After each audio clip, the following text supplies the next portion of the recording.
I challenged myself to read as many books that I hadn't read off of my shelf as possible. I decided to start with the big books. Truth be told, the book I'm going to talk about in this video is actually the fourth longest book on my shelf.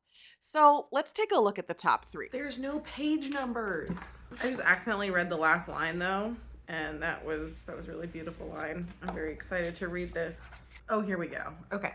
This one is slightly longer. The last page that's notated is 903. I do want to read this though. This looks so good. This might be next. Coming in at 1,079 pages, David Foster Wallace's Infinite Jest.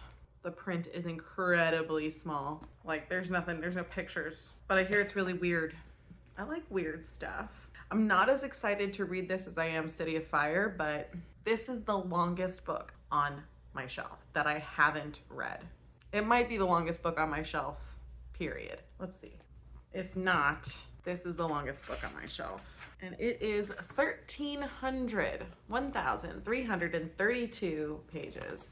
And that is Bone, the entire series by Jeff Smith. One of the best graphic novel epics, in my opinion. This is a really good series. I don't think people realize how good it is. Very underrated juvenile fiction, just saying. But this is the longest book on my shelf, and I have read this entire thing. This is technically the longest book that I haven't read. The fourth longest and the third longest that I hadn't read was Brave Story. And now I have finished it. And this book took me not 1, not 2, but 4 months to complete.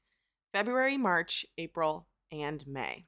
I technically finished this on June 1st, but it was the morning, and also like I was pretty much done with it in May. And the trick with this was that there is no audiobook. I had to sit down and actually physically read it in order to accomplish the goal of getting it read. And it turns out that that was the real challenge, because as an avid gamer, I love filling up the pockets of my free time by playing games on my phone or my computer. So I lugged this 816-page book around with me so I could read it instead.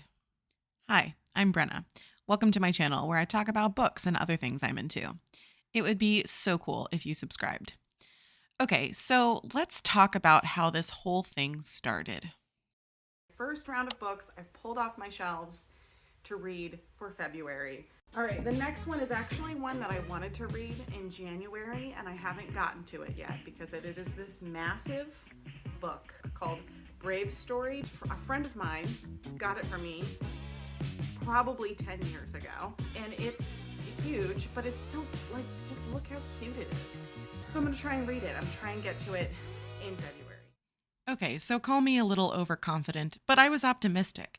I thought this would be the perfect time to read this giant book while I'm on maternity leave in February. Just gotten about 150 pages into Brave Story, which I am like so obsessed with this book. I love this book so much. I'm only 140 pages in, but I really want to read this. I'm really enjoying it. I'm only through the first part, which is about 200 pages into the book, which is not that far. I'm hoping I'm going to finish it this month, actually.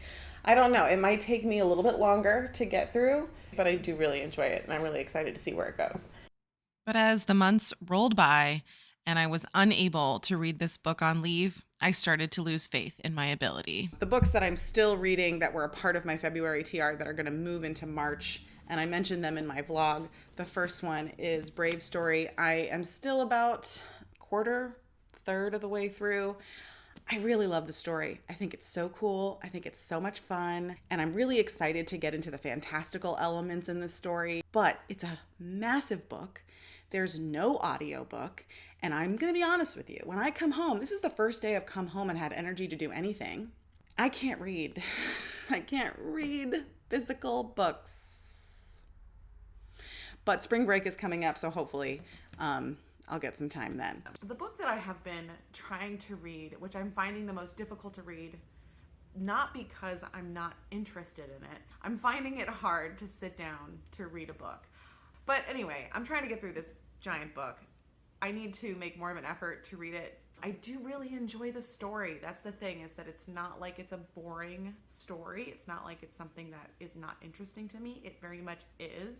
There's no audiobook. At this point, I had accepted the fate that maybe I wouldn't be finishing it. I have been spending some time at night reading Brave Story, which I've constantly been talking about for the past 3 or 4 videos. I feel like it's getting a wee bit repetitive, or like at least predictable at this point. I'm about halfway through. I'm still going to keep reading it though, because it's one of those books that I kind of just enjoy being in the world of. I put on some Howl's Moving Castle soundtrack, and I just, Studio Ghibli music, and just sit and chill while I read that. Yeah, I've been reading that for like a little bit each night and getting a little bit further into it. It's just one of those books that I think I'm going to take my time on and just slowly get through. As you know, I have continued to read Brave Story. Still not finished with yet. I'm about halfway through. And I did think I mentioned this earlier. I really enjoy this. It's a nice little like reprieve. Like, it's very much like episodic in that way. It's gonna take me a long time to get through it because I'm reading it so slowly, which I'm fine with, honestly. Not finishing it in March, but perhaps someday soon. The book I'm talking about is Brave Story by Miyuki Miyabi. I have been reading this for 4 months. I need to finish it. So the next few days are going to be dedicated to me trying to read this book and not stop to look at my phone or watch TV. So that's my goal, is to try to get through the rest of Brave Story. So I read. Anytime I was able to sit down, I just read that book.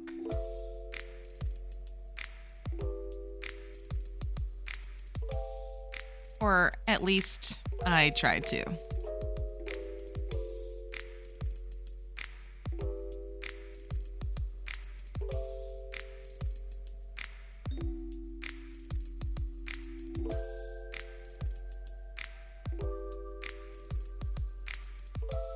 And then something incredible happened. Okay, so things have just gotten really, really deep and weird in this book, and I can't even tell where it's going anymore, but I'm actually into it. And this book gets wild. So let me get you caught up on the story so far. Brave Story is an amazing story about a young boy who lives in Japan. I believe he lives in a neighborhood of Tokyo where he goes to school, has a best friend, and lives with his mom and dad. There are rumors about this haunted building in Wataru's neighborhood that cause all of his schoolyard friends to question what's going on in the building. This leads him and his best friend to go on a midnight mission to see if they can find any clues as to what's going on with this haunted building. Is it really haunted, or is it just a superstitious thing? While he's sneaking out there, the owner of the building is there with his son and daughter, and they're not really that suspicious, actually. They're just kind of hanging out around the old building. Wataru and his best friend notice that the daughter doesn't speak. She's essentially paralyzed. When he sees her, he can't believe how beautiful she is, and he finds it to be very ethereal and kind of like mysterious that he has met this young girl, but also very sad, like what happened to her? Why is she like this? So Wataru decides that there's nothing wrong with the building. It's not haunted, right? But the kids keep talking about it. Additionally, a new kid, transfer student, shows up to school, and he's also very mysterious, and everybody wants to know about the new kid. Wataru especially wants to know about the new kid because there are rumors that he knows something about the haunted building. So Wataru tries to meet this kid and try to, get some information from him about what's going on with the building. And it turns out that he does know something about the building, but he's keeping it very secretive. Like, he's not telling Wataru. Wataru just tries to give it up for lost. The kid seems kind of mean and he's not giving information to Wataru, and he's just gonna like kind of give up. And at that point in the story, we realize that there are some real life serious events happening to Wataru. His father admits to being with another woman and says that he's going to leave his family to go be with this other woman whom he loves. And obviously this is incredibly heartbreaking for Wataru and his mother. At some point, he begins to hear a voice, and it's like this weird fairy voice, he says. And he can't see where it's coming from. The voice gives him some interesting like pieces of advice, telling him like, this is, you have to go, you know, you have to go look at the haunted building, go follow Mitsuru, go follow the transfer kid and see what's going on, right? And he does, and he ends up finding out that Mitsuru has found a portal into another world. And Mitsuru is able to call forth creatures from this other world.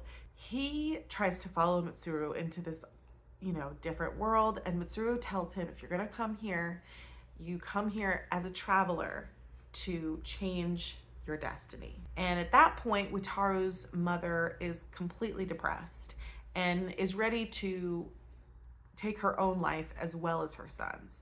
And so Wataru makes a decision to leave the house and go through the portal into the other world to try to change his destiny. And the adventure starts there. I'm gonna be honest with you.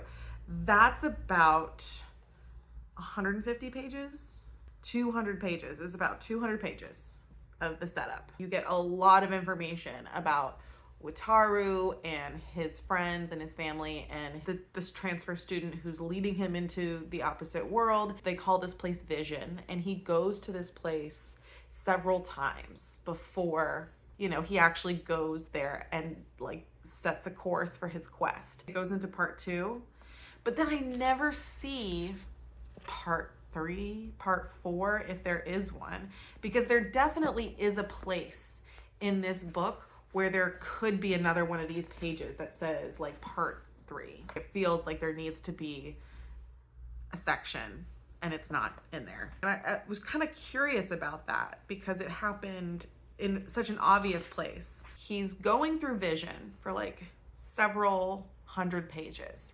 One of the first things he does, he gets framed for a murder, and so he investigates who really killed this person, and he clears his name. And so then he gets caught up with like the police force, kind of some other kind of like guardianship military like group, and he gets a special armband and he becomes a Highlander, and like every town he goes to, like they recognize him, like, oh, you're a Highlander, you're like on a special force, like you know how to like fight and stuff basically. And it goes like so deep, right? Like all of these adventures get even more deep into world building, into what's going on in Vision. And not a lot of it makes sense. And one of the things that Wataru keeps finding is that every town he goes to, there's been another traveler before him. And he knows, oh, that's Mitsuru, right? That's the guy who brought me here, who showed me how to get here.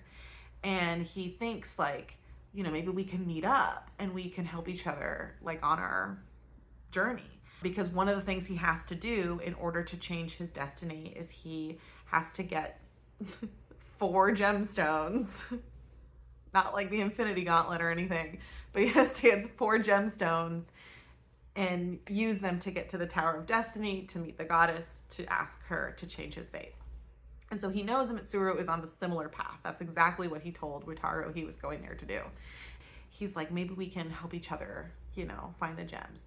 And one of the things he's like warned about early on is each journey through Vision is different. If you're a traveler, Vision will represent itself differently to each traveler uniquely, because it's like a representation of them, right? It's a reflection of their personality. We know these people aren't telling Wataru. There's some hidden things, but Wataru keeps trugging along. Like he's like on his mission. I'm gonna meet up with Mitsuru, and meanwhile, he's like stopping at all these places and helping all of the people in the town. So he becomes really close, and he makes a name for himself as like this do-gooder in Vision, right? Fixing all the people's problems, and he's got all these friends, right?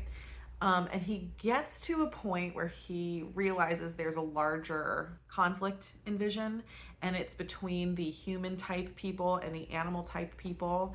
In one area of Vision, like all of the human type people are basically enslaving or discriminating against the animal type people and like pushing them out. And Wataru finds out about this, and he's like, my friends are like this, and I need to like be on the side of right and help them. This is where he gets to the point where he starts to meet up with Mitsuru. Mitsuru kind of doesn't seem to have the same concerns that Wataru does. Mitsuru's like, so what? What does this matter to me? Like, I'm on a mission to change my destiny. So he's on a mission. He does not care about the people in Vision. He doesn't care about the conflicts that are going on. He's like, this is not as important to me. But Wataru doesn't fully realize that, because the first time he really meets up with Mitsuru, he's saved by Mitsuru. And I don't know where the section would be in the story, but there's definitely a distinct tone and message that hits at a certain point in part 2 where things completely change. And I'm gonna tell you what happens. If you don't want to hear it, skip ahead. And this is your chance. If you're as invested as I am, continue watching. Things start to go a little weird. Like in a totally different, dark direction that I was not prepared for when I started reading this book. Even getting through the first half of this book, I was not prepared for where the story goes. This was originally published as a series of stories in a Japanese magazine. I also found out while doing research for this video that there is an anime that was made in 2006, which looks so cool, by the way. The art in this, oh my gosh, I want to watch this so bad. And also, there is a video game that came out on the PSP in 2006, which I'm just like, where, how do I play this? I'm so obsessed. Published weekly, like the chapters and stuff. So there are certain things about it that are very episodic, but about halfway through it really starts to turn into this epic, this story of this kid like going through some stuff. There's a point almost like of no return. Like you wouldn't be able to like hop in on this story at a certain point. Like you would need to read from the beginning to know everything that's happening at this point in the book. He goes on these quests, he's helping these people, and he gets caught up in helping the people of this town, and it ends up being a trap. These counter people in the world, they don't believe in the goddess, they believe in the old god, and they believe that the goddess is like an evil person who's taken over Vision. And so they're like totally against her rule. Well, they trap Wataru, and in the midst of trapping him, Mitsuru shows up, and he's like a powerful mage now in the world of Vision, and he like whips up this huge storm that literally blows everybody away. And it picks up Wataru and it sends him to this place called the Swamp of Grief. And this is where things get really strange. Wataru gets to the Swamp of Grief and he meets this woman who's living there, and she's pregnant. It's crazy. She looks just like the woman that my dad's trying to leave my mom for. And it's like so weird because it looks just like her, but it can't be her. And so he goes to this nearby town called Tears Haven. So there's very symbolic names, right? Like there hasn't been in any of the other towns that Wataru has gone to. Like in the entire other world, all of the other town names are these whimsical, fantastical town names. And then they go to the Swamp of Grief and Tears Haven. And like, I almost need to reread this part again, because like apparently in the town of Tears Haven, like people go there when they're sad, and when they go there, they're not supposed to be sad anymore. They're supposed to be happy. There's like this well of tears in the town that are like the miracle tears. So if you give them as medicine, they can cure like anything, right? They're these magical tears. Well, Wataru asks about the woman in the swamp when he's in this new town, Tears Haven. And the mayor informs him that the woman that he met in the swamp was the lover of a merchant in the town, and the merchant had a wife and a kid, and the merchant decided to leave his wife and kid for this woman who's in the swamp. So that's why she's in the swamp, is because the town banished her. Wataru is like, wow, it's just like my story, right? And he meets the wife and the kid of this traveling merchant who left, and he like relates to them so much. Like, he clearly relates to the young girl who got left by her father, and the mother who is extremely sick. She's like dying, you know, like it's like such a horrible story. And Wataru was like, wow, it's just like my story. And so anyway, Wataru makes it his like goal to like find the merchant and like convince him to come back to his family. Like, you can see now, we've gone from a point of this book where he's like on these quests and like helping people, and it's very generic fantasy story, to like very much not a story, like a fantasy story anymore. Like, it's like his life being played out in front of him. So he goes and he finds the merchant in the swamp, and he sees the merchant, and this merchant looks just like his dad. It's identical to his dad, right? Like, this is clearly a one for one. Like, the woman that he left her for looks just like the woman in the real world, and his dad looks just like this guy. They have this whole conversation, which is very clearly like a conversation that Wataru is trying to have with his dad that his dad won't have with him. It's all of his worst fears confirmed, right? Like, I never loved you. Your dad never loved you. He just wanted this new life with this woman, which was easier, and he didn't want to deal with the wife anymore. And like, all these horrible things are confirmed for Wataru. This is where I'm like, things are just like so weird, because it's such a different story.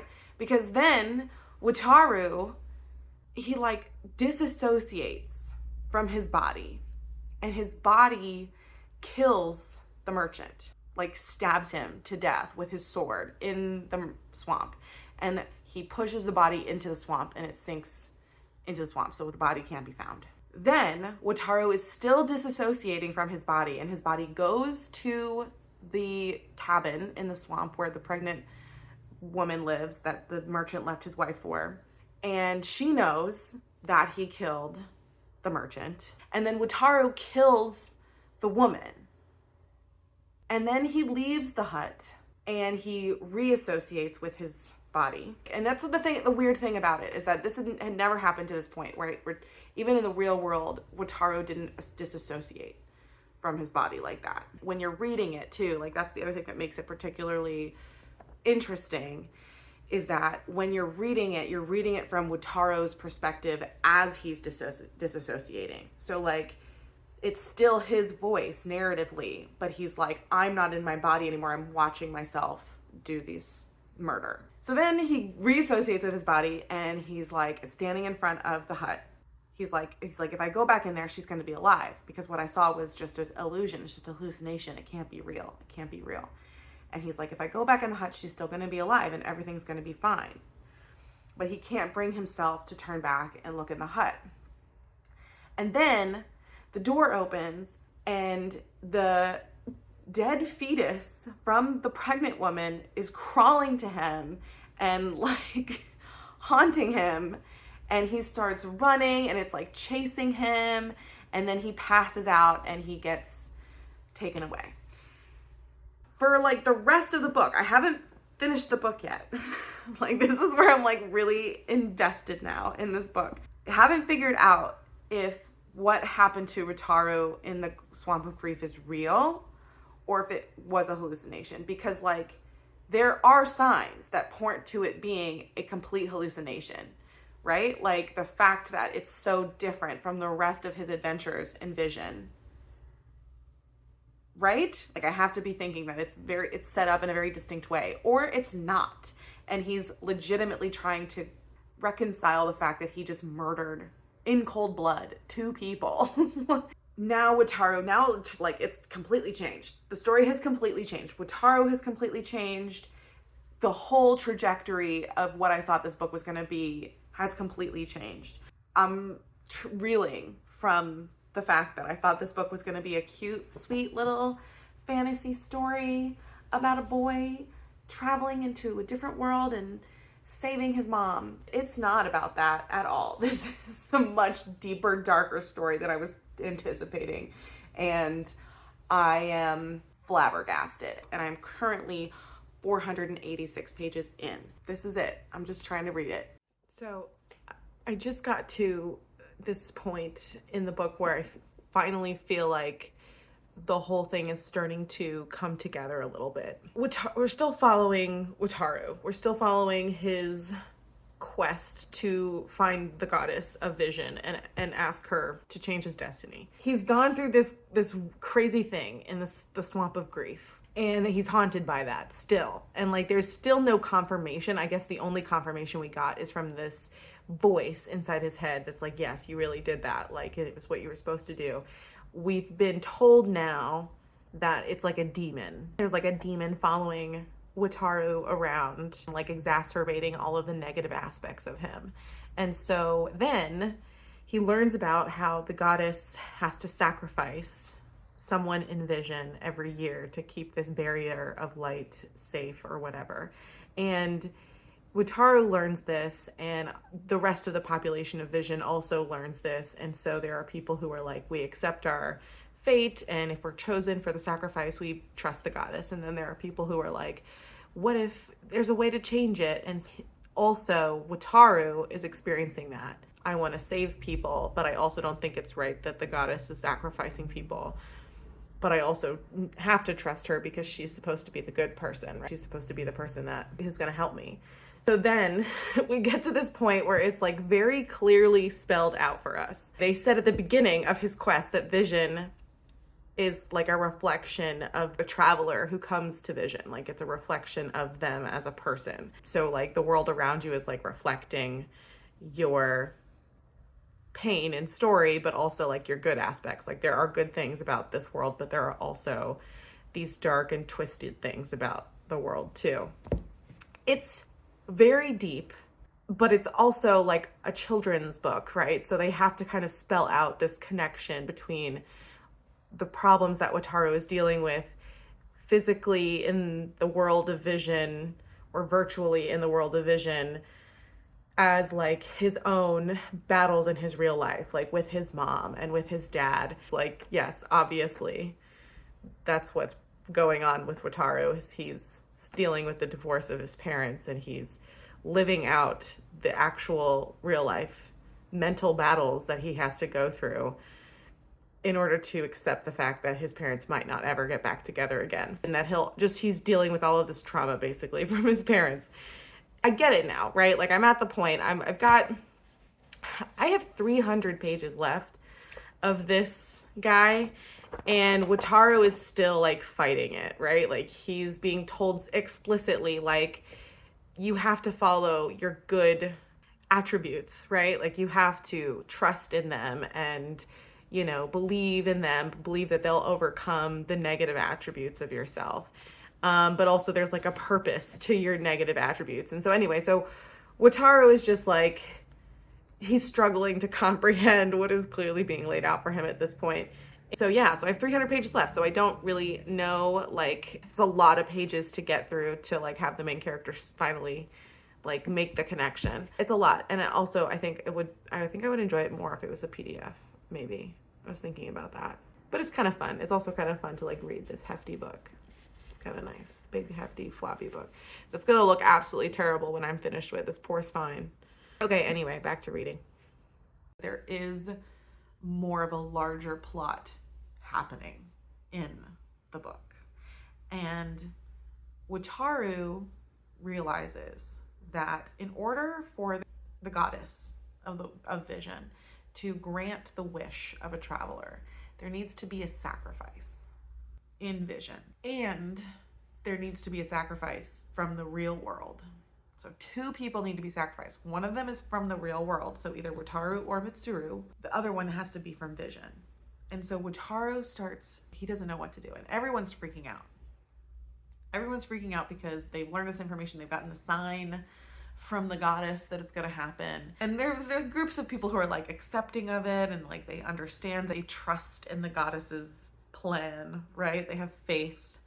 And then you have people who are like trying to like think it's a conspiracy to get us to, you know, do more work or something like that. And then there are people who are corrupting, using it as a reason to exploit people. And so Wataru realizes that Mitsuru is ahead of him, number one, in the quest.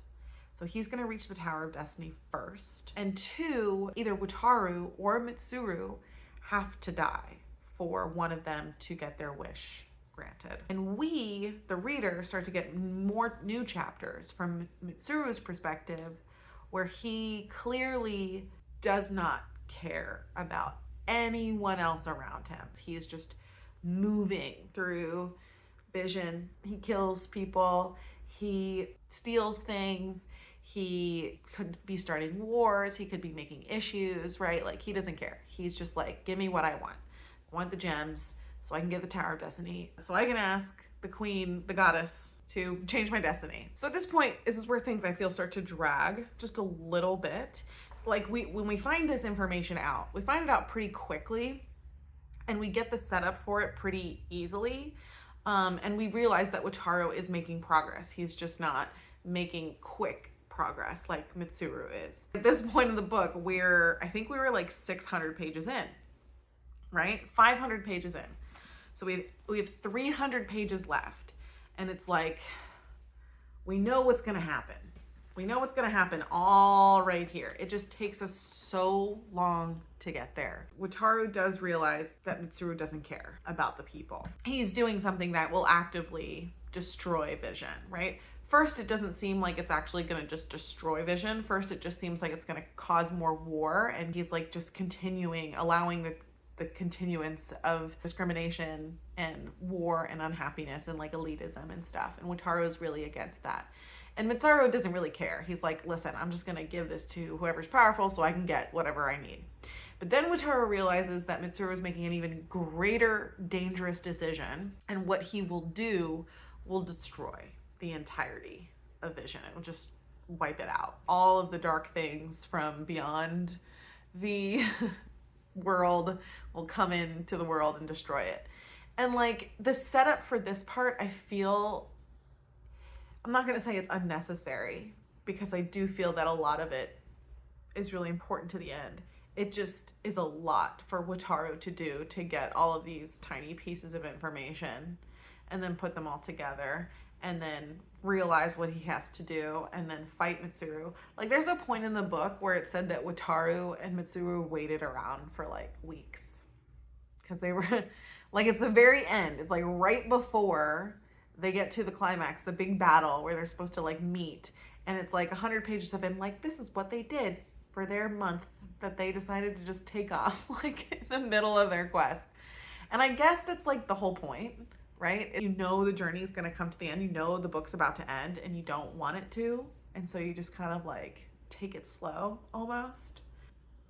And at that point, I did feel that. At that point. I was like, yeah, this is a book that I kind of want to sit back and enjoy, and just like, maybe we don't want to leave Vision yet. Maybe we don't want to get to the end and find out what happens to his friends and if he changes his destiny.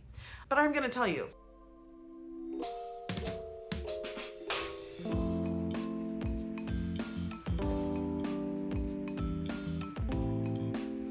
Okay, so hi, I'm about almost a little over 100 pages left of this book. I am so close to the end, and I feel like it's time for just a check-in. Wataru had figured out like what needs to happen, and for about the last 150 pages, we've just been setting up. He knows what he needs to do. The reader knows what we need to do. And I feel like a lot of what's happened in the last 100, even like 200 pages, is just like set up. I'm almost anxious to just like skip ahead and just like read what happened. It feels like there's a lot of extraneous things that are happening in this book, but I have come to the realization that there might be a purpose for the extraneous things. Sometimes certain books, certain writers will write a scene or even just like a whole novel where they know that what they're writing isn't, what's the word? It isn't exciting storytelling, but it's storytelling to make the reader feel the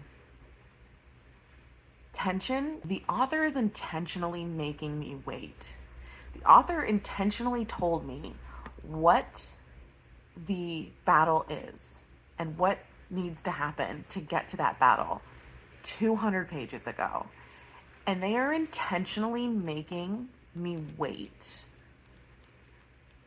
at least 400 more pages before telling me how it goes down. Because this book, I've realized, this book is about life and how we deal with the tragic and sometimes angering things that happen to us, and how that reflects the things that happen to us after that. This is like Chronicles of Narnia for Eastern Hindu beliefs, laying out a spiritual philosophy in a children's book. It's making you sit in the time that these characters have, their day-to-day, like waiting for the end to come. And it's making you feel that in a physical form that you, the reader, can understand. I'm so interested in the character now of Wataru and Mitsuru, and like how they're tied together, and like their attitudes toward being in this world. Like, we've definitely gotten a clearer picture of what Vision is in relation to the real world and like all of the people in the real world. I have literally 100 pages left, but I'm really tired. I'm like so tired. Am I gonna finish this tonight? Or am I gonna fall asleep today? It might be the sleep one. It might be that one. Okay, bye.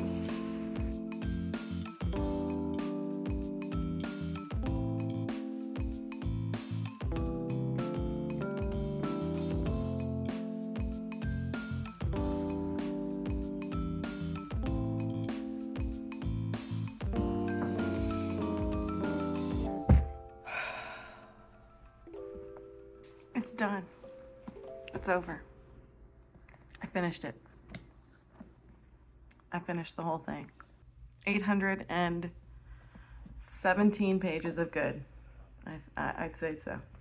We did it. We did it! So finally, Wataru realizes that Mitsuru does the thing where he unleashes the darkness onto Vision so he can get his final gem to take with him to the Tower of Destiny. And Wataru and his friends are left fighting, bloodied. One of the close partners he was with, she dies. It's like very traumatic, and he realizes that he's made so many great connections with all these people, and he can't believe this is what Vision has turned into. And he doesn't know if there's any way to stop it. But he does realize that there is a way to finally get to the Tower of Destiny and basically reverse whatever happened at Vision. And that's the choice he knows that he's going to have to make. He's going to have to decide whether he's going to change his own fate and be selfish and take that, or if he's going to save Vision. So he gets the final gem, makes it to the Tower of Destiny, and he realizes that Mitsuru did get there ahead of him, but he's not there. Wataru has to like enter these gates. Each place represents like a different emotion, and one of the emotions is dead. Like, it doesn't work. There's just nothing there. Nothing happens until Wataru gets to the point where has to like fight someone, and he assumes it's gonna be Mitsuru. It's not Mitsuru. Wataru has to fight himself, the self that he created when he killed the man who looked exactly like his father in the Muddy Lake. That is after he fights himself and successfully wins and realizes what he has to do. He has to accept it like back to himself. He has to like accept that he experienced that level of hatred and anger that he would kill somebody. And he realizes that Mitsuru had the same fight with the part that he left behind, but the part that he left behind was his empathy and his, caring and compassion, and he had to fight with that, and he didn't win. And so Mitsuru is the sacrifice from the real world that they need for the wish to be granted. He gets to the goddess, and this is also pretty drawn out, I will say. There's like a lot of things that like you think back to like the very beginning of the book, and like one of them is the voice. The voice ends up being this like demon that's trying to pull Wataru off the path of like fixing his destiny. The other is the girl from the beginning, and she couldn't speak or move, and so many things like that happen in the very, very beginnings of the book that get wrapped up right at the very end here, right before he goes to the goddess to ask his question of whether he's going to change his destiny or whether he's going to help Vision. And for him, the whole point is he realizes that he could change his destiny. He could make it so that his parents never split up. But that's not what he learned while he was in Vision. What he learned while he was in Vision is to accept horrible things that happened and make the best choice for the people that he cares about. He was so sad over his partner that he lost, but you know, he also knew that he got to have this amazing experience with her. And he felt those true emotions when she did die. His overall like learning experience in Vision helped him realize that he shouldn't change his fate. He should just let it happen and move forward for his own life and save Vision. So that's what he does. And it's happily ever after. And it's a really beautiful message, I think. The last lines of the book, there's like a spiritual part of Vision. And they have this spell or this chant, this prayer that they do. Vesna esta Holicia, until you shine again. Into Vision, into the real world. Though a child of man knows time, life itself is eternal. I think such a great like way to incorporate like the idea of spirituality and the idea of like accepting death, accepting change, accepting the end is in a children's book like so beautiful, so amazing. I really, really enjoy this book. I plan on keeping it on my shelf probably for a while, just to like look and be like, yeah, I read that. I finished that. I'm gonna wait a while before I read another thick boy like this, but I do have some long books that I want to get to. Now that I've looked through them, I'm actually like really excited. Like, oh, I might want to try that one day. That was Brave Story by Miyuki Miyabi. It's beautiful. It's a beautiful story. I'm really glad I had this book. There are a couple of things, like the parts I think were missing. I don't know if that was intentional or what happened with that, but I do think that that was a mistake. Characters are great. I love reading about animal hybrid humans. Those are so cute. It was so cool. Really enjoyed the story. 4.5 out of 5. I'm so excited to move on to shorter books. Comment down below, join the conversation. If you think of another long book that you want me to try to read, give me some suggestions down below. And yeah, I will see you in the next one. Have a fabulous day. Bye.